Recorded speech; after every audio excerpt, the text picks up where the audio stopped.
Hello, everybody.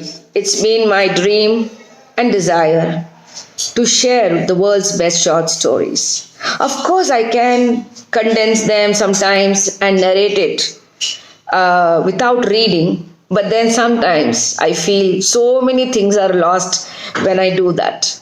So I thought, let me read once at least and try and make an effort to read the world's best short stories. And this is the first one I'm trying my hand at. This story is by Guy De Maupassant, and the story's name is The Necklace. She was one of those pretty and charming girls who, by some freak of destiny, are born into families that have always held subordinate appointments.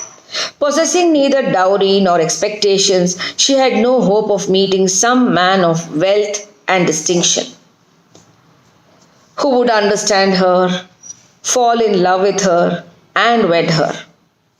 So she consented to marry a small clerk in the Ministry of Public Instruction. She dressed plainly because she could not afford to be elegant, but she felt as unhappy as if she had married beneath her. Women are dependent neither on caste nor ancestry. With them, beauty, grace, and charm take the place of birth and breeding. In their case, natural delicacy, instinctive refinement, and adaptability constitute their claims to aristocracy and raise girls of the lower classes to an equality with the greatest of great ladies. Of course, some of them are not relevant today at all, but it was during the 1800s. This story was written in 1884. She was eternally restive under the conviction that she had been born to enjoy every refinement and luxury. Depressed by her humble surroundings, the sordid walls of her dwelling, its torn and worn furniture, and shabby hangings were a torment to her. Details which another woman of her class would scarcely have not noticed tortured her and filled her with resentment. She pictured to herself silent antechambers upholstered with oriental tapestry, lighted by great bronze standard lamps, while two tall footmen in knee breeches slumbered in huge armchairs, overcome by the oppressive heat from the stove. She dreamed of spacious drawing rooms with the hangings of antique silk and beautiful tables laden with priceless ornaments, of fragrant and coquettish boudoirs, exquisitely adapted for afternoon chats with intimate friends, men of note and distinction whose attentions are coveted by every woman. She would sit down to dinner at the round table, its cloth already 3 days old, while her husband, seated opposite to her, removed the lid from the soup tureen and exclaimed, "Pot au feu! How splendid! My favorite soup!" But her own thoughts were dallying with the idea of exquisite dinners and shining silver in rooms whose tapestried walls were gay with antique figures and grotesque birds in fairy forests. She would dream of delicious dishes served on wonderful plate of soft whispered nothings which evoke a sphinx-like smile while one trifles with the pink flesh of a trout or the wing of a plump pullet. She had no pretty gowns, no jewels, nothing. And yet she cared for nothing else. She felt that it was for such things as these that she had been born. What joy it would have given her to attract, to charm, to be envied by women, courted by men. She had a wealthy friend who had been at school at the same convent, but after a time she refused to go and see her because she suffered so acutely after each visit. She spent whole days in tears of grief, regret, despair, and misery. One evening, her husband returned home in triumph with a large envelope in his hand. "Here is something for you," he cried. Hastily, she tore open the envelope and drew out a printed card with the following inscription: "The Minister of Public Instruction and Madame George Ramponneau have the honor to request the company of Monsieur and Madame Loisel at an at-home at the Education Office on Monday, January 18th. Instead of being delighted as her husband had hoped, she flung the invitation irritably on the table, exclaiming, "What good is that to me?" "Why, my dear, I thought you would be pleased. You never go anywhere, and this is a really splendid chance for you. I had no end of trouble in getting it. Everybody is trying to get an invitation. It's very select, and only a few invitations are issued to the clerks. You will see all the officials there." She looked at him in exasperation and exclaimed, very bad tempered and sulkingly, "What do you expect me to wear at a reception like that?" He had not considered the matter, but he replied hesitatingly, "Why, that dress you always wear to the theatre seems to me very nice indeed." He broke off. To his horror and consternation, he saw that his wife was in tears. 2 large drops were rolling slowly down her cheeks.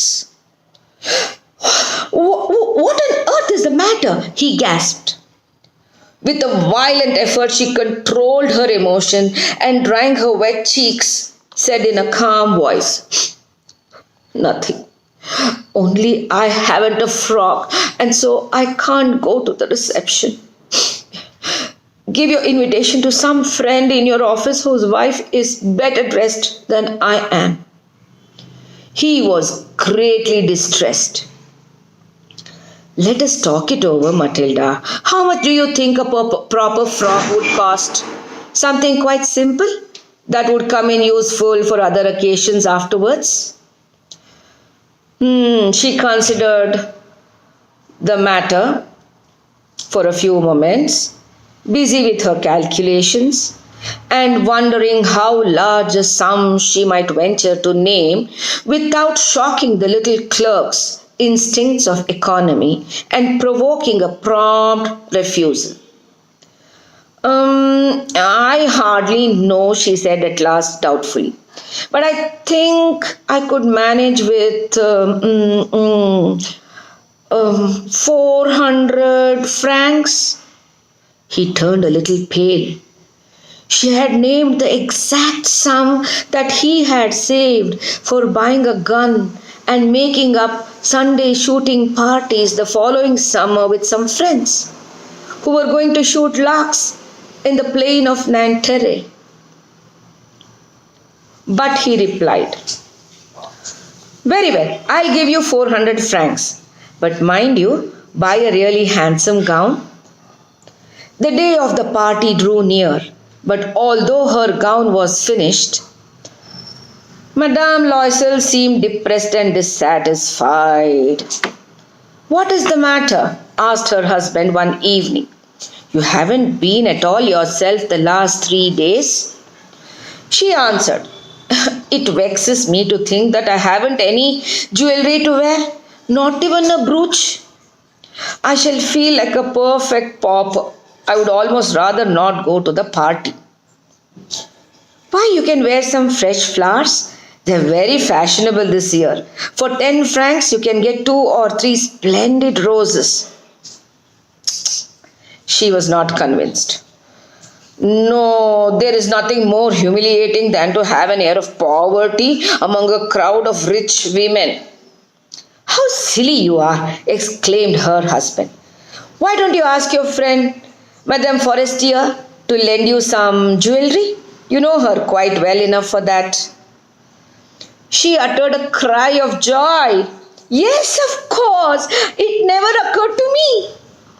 The very next day, she paid her friend a visit and explained her predicament. Madame Forestier went to her wardrobe, took out a large jewel case, and placed it open before her friend. Help yourself, my dear. Madame Loisel saw some bracelet, a pearl necklace, a Venetian cross exquisitely worked in gold and jewels. She tried on these ornaments in front of the mirror and hesitated, reluctant to take them off and give them back. Have you nothing else? She kept asking. Oh, yes, look for yourself. I don't know what you would prefer. At length, she discovered a black satin case containing a superb diamond necklace, and her heart began to beat with frantic desire. With trembling hands, she took it out, fastened it over her high-necked gown, and stood gazing at herself in rapture. Then, in an agony of doubt, she said, Will you lend me this? I shouldn't want anything else.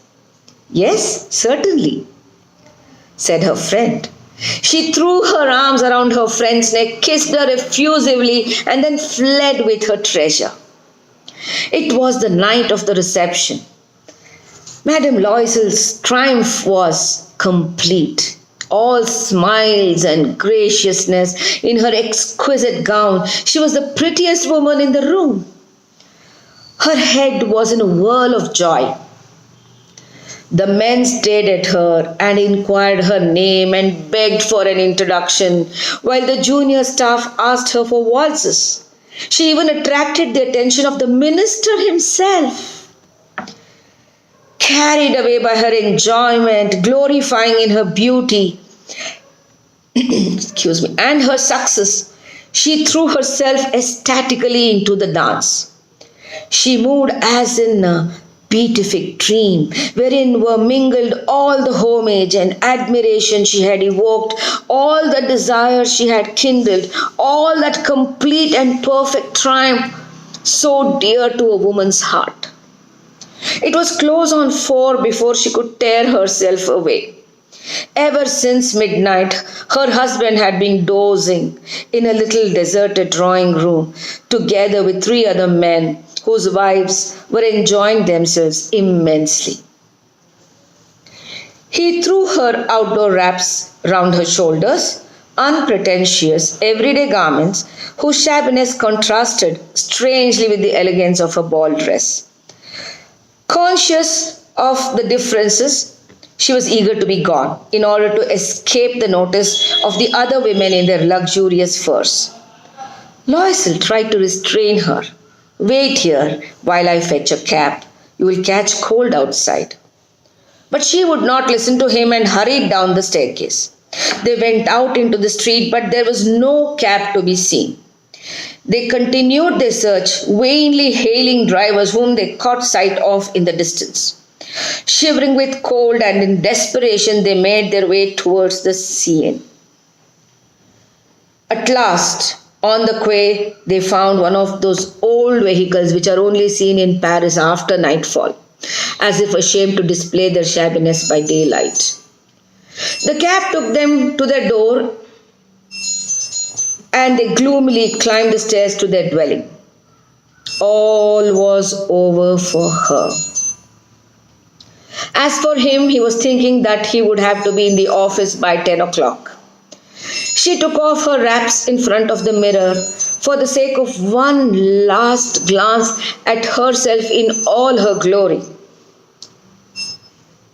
But suddenly she uttered a cry. The diamonds were no longer around her neck. What is the matter? Asked her husband, who was already half undressed. She turned to him in horror. I have lost Madame Forestier's necklace. He startled in dismay. What? Lost the necklace? Impossible! They searched the pleats of the gown, the folds of the cloak, and all the pockets, but in vain. You're sure you had it on when you came all the way from the ball? Yes, I remember feeling it in the lobby at the education office. But if you had lost it in the street, we would have heard it drop. It must be in the camp. Yes, I expect it. Did you take the number? No. Did you? No. They gazed at each other utterly appalled. In the end, Loisel put on his clothes again. I'll go over the ground that we covered on foot and see if I cannot find it.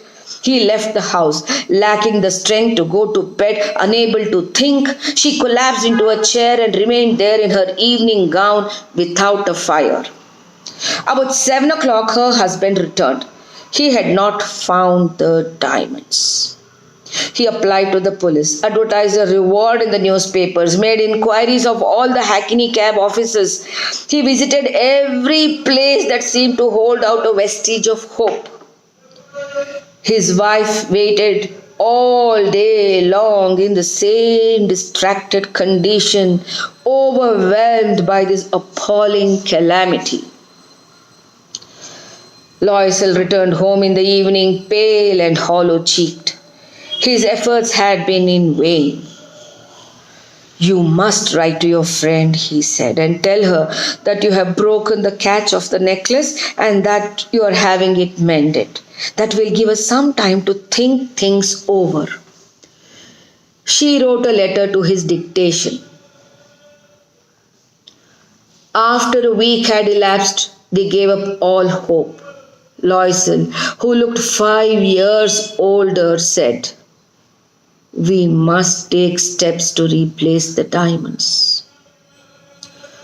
On the following day, they took the empty case to the jeweler whose name was inside the lid. He consulted his books. "The necklace was not bought here, madam. I can only have supplied the case." They went from jeweler to jeweler in an endeavor to find a necklace exactly like the one they had lost, comparing their recollections. Both of them were ill with grief and despair. At last, in a shop in the Palais Royal, they found a diamond necklace which seemed to them exactly like the other. Its price was 40,000 francs. The jeweler agreed to sell it to them for 36. They begged him not to dispose of it for 3 days, and they stipulated for the right to sell it back for 34,000 francs if the original necklace was found before the end of February. Loisel had 18,000 francs left to him by his father. The balance of the sum he proposed to borrow. He raised loans in all quarters, 1,000 francs from one man, 500 from another, 5 louis here, 3 louis there. He gave promissory notes, agreed to exorbitant terms, had dealings with usurers, and with all the money lending hordes. He compromised his whole future and had to risk his signature, hardly knowing if he would be able to honor it. Overwhelmed by the prospect of future suffering, the black misery which was about to come upon him, the physical privations and moral torments, he went to fetch the new necklace and laid his 36,000 francs down on the jeweler's counter. When Madame Loisel brought back the necklace, Madame Forestier said reproachfully, "Ah, you ought to have returned it sooner. I might have wanted to wear it." To Madame Loisel's relief, she did not open the case. Supposing she had noticed the exchange, what would she have thought? What would she have said? Perhaps she would have taken her for a thief. Madame Loisel now became acquainted with the horrors of extreme poverty. She made up her mind to it and played her part heroically. This appalling debt had to be paid, and pay it she would. The maid was dismissed, the flat was given up, and they moved to a garret. She undertook all the rough household work and the odious duties of the kitchen. She washed up after meals and ruined her pink fingernails, scrubbing greasy dishes and saucepans. She washed the linen, the shirts, and the dusters and hung them out on the line to dry. Every morning she carried down the sweepings to the street and brought up the water, pausing for breath at each landing. Dressed like a working woman, she went with her basket on her arm to the greengrocer, the grocer, and the butcher, bargaining, wrangling, and fighting for every farthing. Each month, some of the promissory notes had to be redeemed and the others renewed in order to gain time. Her husband spent his evenings working at some tradesman's accounts, and at night he would often copy papers at 5 sous a page. This existence went on for 10 years. At the end of that time, they had paid off everything to the last penny, including the usurious rates and accumulations of interest. Madame Loisel now looked an old woman. She had become the typical poor man's wife, rough, coarse, hard-bitten. Her hair was neglected. Her skirts hung awry, and her hands were red. Her voice was no longer gentle, and she washed down the floors vigorously. But now and then, when her husband was at the office, she would sit by the window and her thoughts would wander back to that faraway evening, the evening of her beauty and her triumph. What would have been the end of it if she had not lost the necklace? Who could say? How strange, how variable are the chances of life. How small a thing can serve to save or ruin you. One Sunday, she went for a stroll in the Champs-Élysées for the sake of relaxation after the week's work, and she caught sight of a lady with a child. She recognized Madame Forestier, who looked as young, as pretty, and as attractive as ever. Madame Loisel felt a thrill of emotion. Should she speak to her? Why not? Now that the debt was paid, why should she not tell her the whole story? She went up to her. Good morning, Jean. Her friend did not recognize her and was surprised at being addressed so familiarly by this homely person. I'm afraid I do not know you. You must have made a mistake. No, I am Matilda Loisel. Her friend uttered a cry. Oh, my poor dear Matilda, how you have changed. Yes, I have been through a very hard time since I saw you last. No end of trouble and all through you. Through me? What do you mean? You remember the diamond necklace you lent me to wear at the reception at the education office? Yes. Well,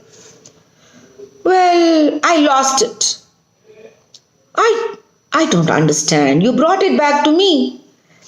What I brought you back was another one, exactly like it. And for the last 10 years, we have been paying for it.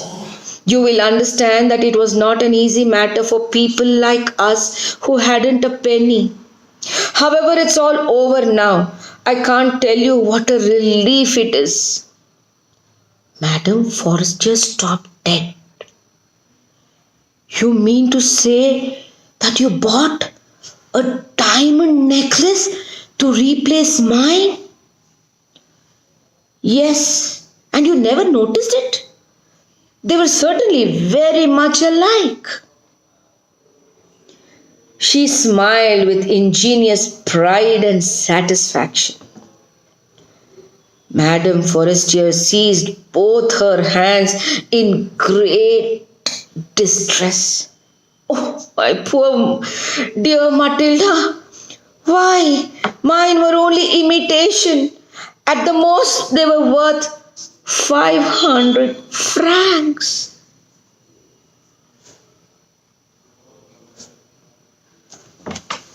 Thank you. I hope you enjoyed it.